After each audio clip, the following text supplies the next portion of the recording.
আসসালামু আলাইকুম সবাইকে। কেমন আছেন সবাই? অনেক দিন পরে একটা লং ভিডিও নিয়ে আসলাম, আর সেটা হচ্ছে রাত ৩টার সময় রান্নাবান্না করা। হ্যাঁ, আপনারা ঠিকই শুনেছেন, বৃহস্পতিবার দিন, শুক্রবার দিন, শনিবার দিন, এই ৩টা দিন হচ্ছে আমার হাজব্যান্ড এবং আমার ছুটির দিন। এই ৩টা দিন সারা রাতই ধরতে গেলে সজাগ থাকি আমরা, আর খাবার দাবারের আড্ডা চলে, মুভি দেখা, এই আর কি।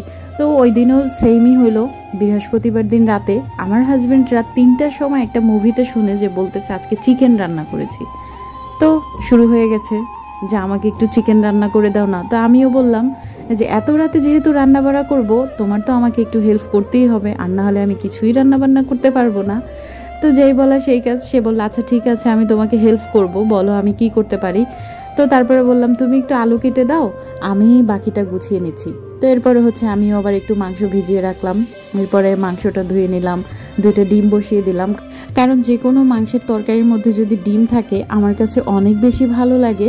এটা আমার আব্বুর অনেক পছন্দের একটা খাবার, তো তার মেয়ে যেহেতু আমি, আমারও পছন্দ।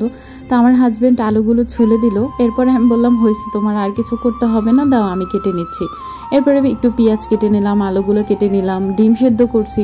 ওই ডিম ছুলতে গিয়ে আমার যা না তা অবস্থা হয়ে গেছে, মাথাটা একদম গরম হয়ে গেছে। যাই হোক, ব্যাপার না, আমরা দুজনেই তো খাবো, তো এত ভালো করে কিছু করার দরকার নাই, যেমন পারি তেমনই করতেছি।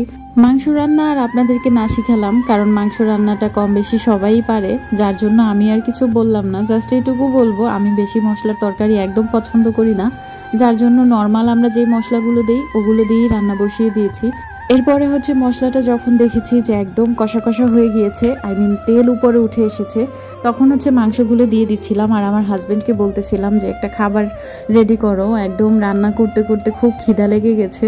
তো সে হচ্ছে বলল কি খাবা। আর এইদিকে দেখেন, ভিডিও করতে গেলে যা হয়, যারা ভিডিও বানান তারা অবশ্যই জানেন যে কত হাজারবার, লক্ষবার, কোটিবার এভাবে পাতিল মুছতে হয়। আর নাহলে কিছু আপারা আছে, ভাইয়ারা আছে, তারা এসে খুব পরিষ্কারগিরি দেখায়, এটা কেন ওটা কেন। যাই হোক, ওটা কোনো ব্যাপার না। এরপরে হচ্ছে আমি কাজের ফাঁকে ফাঁকে আবার বেসিনটাও সুন্দরভাবে পরিষ্কার করে নিচ্ছি, কারণ আমি ওই যে রান্না একদম শেষ করে তারপরে ক্লিন করব, ওটা আমার অভ্যেস না। আমি রান্না করতে থাকি, অন্যদিকে হচ্ছে ক্লিন করতে থাকি, এই অবস্থা। তো তারপরে সে আম বের করে আম ছিলে দিল, এরপরে সেটাকেও আমি কেটে নিলাম। এখন অনেকে বলতে পারেন আপনার হাজব্যান্ড আর কি কাজ করে, একটু আলু ছিলে দিল আপনি কেটে নিলেন, আম ছিলে দিল আপনি কেটে নিলেন।